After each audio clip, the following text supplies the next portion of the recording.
Hello, my name is Cullen, and that is my 1978 Chris Craft Corinthian. I live on this boat, and about a month ago I thought I would do the project that's been needing to be done for about a year now. I was going to pull it out of the water, I was going to strip down all the old bottom paint, put a brand new barrier coat on there and some fresh bottom paint, and just put it back into the river. It's been a month, and it's still out of the water. This is a big project. Let's get to it. Bottom paint on a boat isn't just for cosmetics. It's not just to make it look nice. It's not just to keep it smooth even. Bottom paint is actually a poison designed to actively kill anything that tries to live on the boat. So because of that, it's pretty regulated and it's pretty dangerous stuff because there's an active chemical called cuprous oxide that's designed to hurt living things. So you can't just go with a sander or a scraper and just have at it. You have to go very methodically.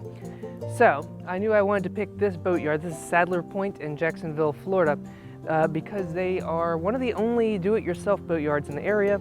And I've done all the projects so far myself. I've rebuilt both engines, I've done a lot of air conditioner work, batteries, electronic stuff. I know how this boat works inside, and I thought I knew how it worked outside. Boy, was I wrong. So the first step was actually to get this boat here. This is 5 miles away upriver from where I normally keep the boat. So this was like a whole new adventure. This is the first time that I've driven this boat on 16 working cylinders. And that's the first time I've ever taken this boat out where nothing went wrong. It was so great. And halfway through, something clicked in my head where I was able to understand how the controls work. I was able to just very precisely move and turn the boat where I wanted to. That was one of the best experiences I've had on this boat, honestly, because I felt like a pro. So we pulled it up on the lifts and there was an insane amount of growth. Oh my God. Holy cow. That's horrible. That's so bad. This boat has been in Florida waters for a year, and when I put it in, I should have replaced the bottom paint at that point. I simply did not have the time. I really wanted to, it just wasn't going to happen. I needed to get it into the water as quickly as possible. So it's been sitting in Florida waters, brackish waters. This is the St. Johns River and it's tidal, it flows in and out, for a year with basically no bottom paint on it. This is what happens when you don't have bottom paint on your boat. They're scraping it off right now. This is ridiculously bad. I never thought it would get this bad. Wow. Now, luckily the team here is awesome and they were able to actually scrape it down and pressure wash it like as part of their normal haul out routine. It wasn't really even a big deal for them to just get at it and really knock a whole lot of that growth off right then and there. And that helped a whole lot. Hey look, that's not guilty. Hey Chris. So now I'm thinking this is awesome. We're already ahead of schedule. I've got 3 days on the schedule to sand it, to get the barrier coat on, to get the paint, and the next day we can get it in the water, go up to St. Augustine with the rest of my vacation days. Oh yeah, I'm using every single one of my vacation days this year to do this project. That all changed just a few hours later when I got out my sander and my vacuum and I realized just how big this job is. This is a big boat. So sanding the bottom is an enormous job. I don't have the exact numbers of how many square feet of area there is underneath the boat. I would estimate about 450 to 500 square feet of area that needed to be completely sanded down.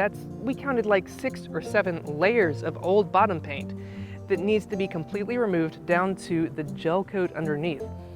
Because I wanted to start from scratch. I didn't want to just slap another layer on there. I wanted to start with a clean slate so that year after year, I could be the one to pull it out, assess what's going on down there, sand it down a little bit if I need to, just to roughen it up to put another coat on. But before I could get to that point, I needed to get all of the old bottom paint off, which is insane. I know that now. I didn't know it then. All right, this is where it starts. I got my respirator goggles, I got hearing protection, I got screen protection for, probably don't need so much for sanding. I got a vacuum, and I got a sander hooked up to it. we're about to start on this hull. It is enormous. That's going to be a big job. I got to get to work on it.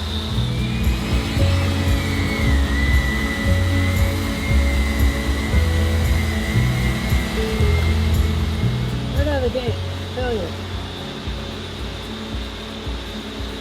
That vacuum blows all the stuff right out. I can't describe how big this job is.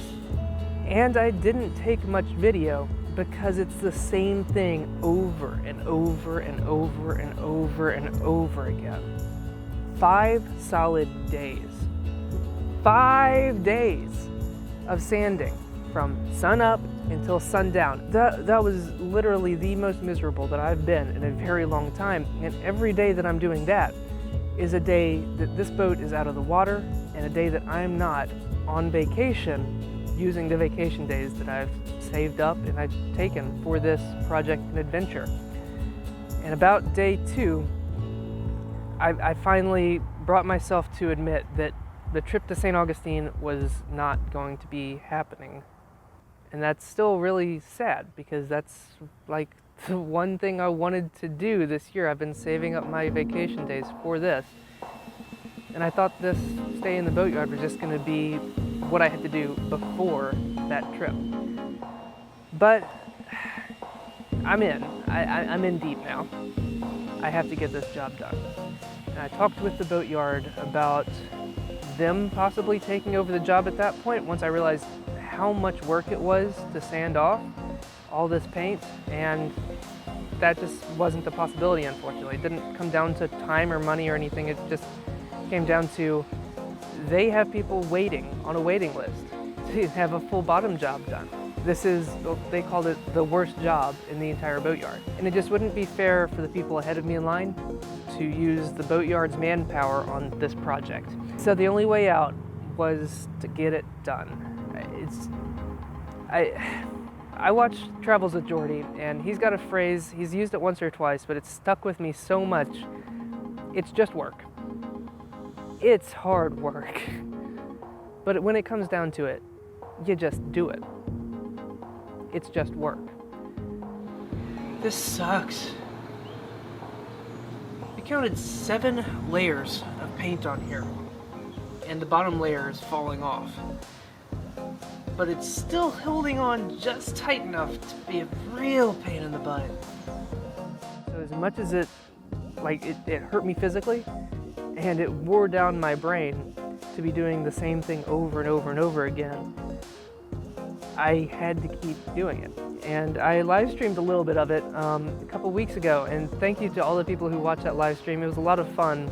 That was the only fun part of the entire job, because I was at least able to share my pain with you. I think we're probably about 85% done. But it's just so much work. It's insane. Eventually, the job came to an end. I sanded every inch of the boat down to the gel coat. And I felt really good about that, but I was just so exhausted I couldn't even celebrate. I went to bed and I slept for like 12 and a half hours after it was finished. And to make it even crazier, I was completely out of vacation days by that point. Gone. Sunk into this project that's only half finished. So I basically only had one choice at that point. I had to go back to the boatyard and say, hey, I've done all the sanding. I've done what might be the hardest part. I have no more vacation days, and I really need help with this. And I asked if they could spare 2 or 3 guys to take a lead on the painting process. I had already bought the paint and the undercoat and everything. I was prepared for that part of the job, but that was the part of the job that I couldn't do myself. And they actually agreed. They were able to take the lead on this project and work on it when I wasn't able to.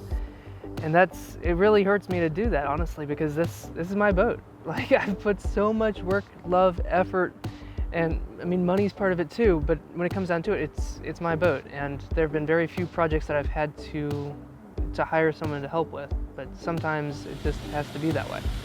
So now the plan was in full swing, and I was actually able to help put the first barrier coat on. That was really awesome. It's a 2-part epoxy that hardens to a watertight seal, keeps all water in and out of the boat.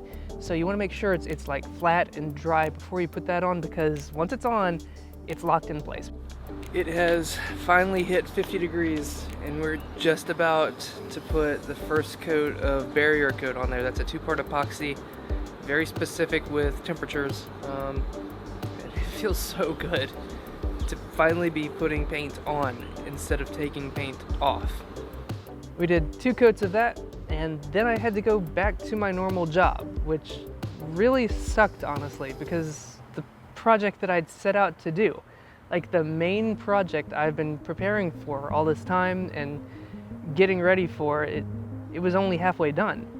And it really did mess with my mind that it wasn't done. And it's still not done, honestly. The boat's still on there, but there's blue bottom paint on there. I wasn't there to see it go on, but I came home from work and the first coat of blue bottom paint was on. And then they did a second one. And then we were able to peel off the masking tape and just check this out. It looks so awesome. And this paint is going to protect the bottom, keep all the little barnacles and seaweed away. We did the struts and the propellers too. I wasn't planning on doing the propellers, but they actually talked me into it. There's a single coat of barrier coat there and a single coat of ablative bottom paint on the propellers. That's going to sacrifice a little bit of performance, but it's going to make up for it in the long run, where normally stuff would start growing on the propellers. Now it's going to hold that off for a longer amount of time, and so there's going to be a wider period of pretty good performance rather than really good performance to terrible performance.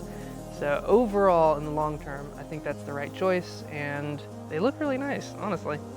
So where does that leave the project right now? It's obviously still on blocks right now. So I'm gonna have to switch to the future tense and start talking about what's going to happen, and hopefully I'll have the video to show you. So tomorrow, very early, we're going to pick it up with the big hydraulic lift, and we're going to put some more bottom paint on it in the spots that were underneath the keel blocks that we couldn't get to. Let that dry for just a little bit, drop it into the water, drive it into a temporary slip here where we can just keep it overnight, because I don't have time for the paint to dry and to get all the way back to the old dock before I have to go back to my normal day job. So hold it there for a day, and then the next morning, very bright and early, we're going to take it back 5 miles up the St. Johns River, back to River City Brewing Company's dock, and that's where we're gonna stay. If I could pick one lesson to share from this experience, it's that not every job makes sense to do yourself. And that's really kind of crazy for me to say, because every job on this boat, I've tried really hard to do myself. I've done the research, I've taken all the time to prepare, and I've poured everything I have into each project that I do. But in hindsight, this job was just too big. It's not something that one person can easily do, especially if you've got a full-time job like me. It's not possible, because you're only able to work in daylight, you're only able to work in full respirator gear, and if you don't have the experience with the job, it's going to take so much longer and be so much more difficult. I don't know what this means for me moving forwards. I know that I'm going to keep doing a lot of projects myself, but now that I know that not every project should be done myself, that's going to change things up a little bit. This is like a changing gears in my mind about how to approach a lot of things in life, because not everything is a one-man job. Not everything can be, not everything should be, and that's messing with me a little bit. I'm gonna be honest. So hopefully you learned something from this. I know I did, and it wasn't a lesson that I wanted to learn from this. I had to be dragged kicking and screaming into learning this lesson. But I think it's sometimes that's the best way to learn, because you'll never forget it. So anyway, thank you so much for watching. I do stuff like this every weekend. There's always stuff to fix on this boat, whether or not I can do it myself 100%. A lot of cool stuff is coming in the future. Thanks for watching. And a while back, I asked you to guess how much the boat weighs, and the answer is 26,000 pounds. Jack Spears got closest with 24,312, so I don't know, go subscribe to him or something.